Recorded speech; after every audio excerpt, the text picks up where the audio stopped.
Nag-email si Paul Gerard Polistico at nais daw niyang malaman kung sino ang mas may karapatan sa lupang kanilang tinitirahan. Ayon kay Paul, ang kapatid ng lola niya ay may lupang nakarehistro sa pangalan nito.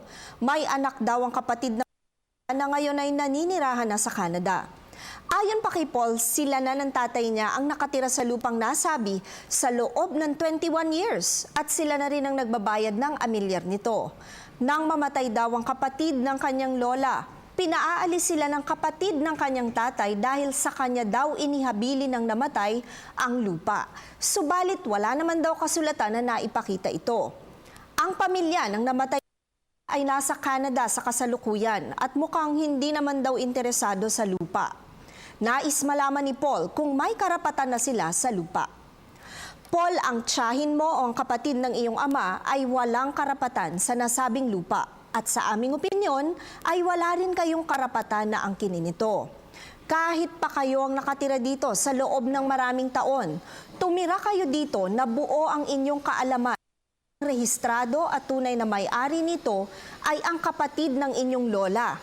Sa ganitong sitwasyon, at ito ay opinyon lamang namin, na hindi ninyo maaaring sabihin na mas may karapatan kayong magmay-ari nito.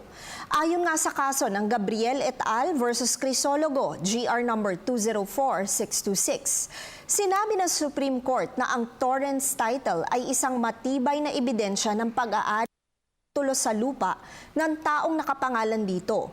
Sino man ang pangalang nakarehistro dito ay may karapatang umukupa at magmay-ari ng lupa.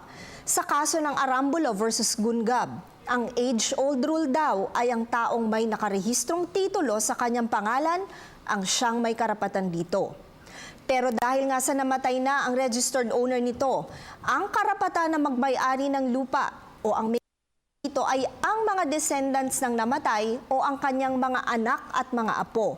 Sa pagitan ng mga resibo ng amilyar ng lupa at titulo, mananaig sa bigat at timbang ang rehistradong titulo.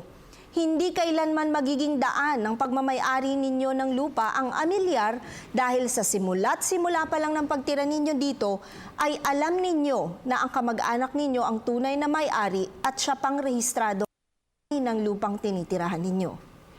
Tandaan na ang aming opinyon ay limitado lamang sa mga impormasyong inyong ibinigay sa amin at maaari itong mag-iba, depende pa sa karagdagang detalye. Malaya po kayong makakakonsulta sa inyong napiling abogado. Patuloy po kayong mag-email sa newscenterptv4@gmail.com. Attorney JJ Jimeno Atienza, ang inyong bisig ng batas.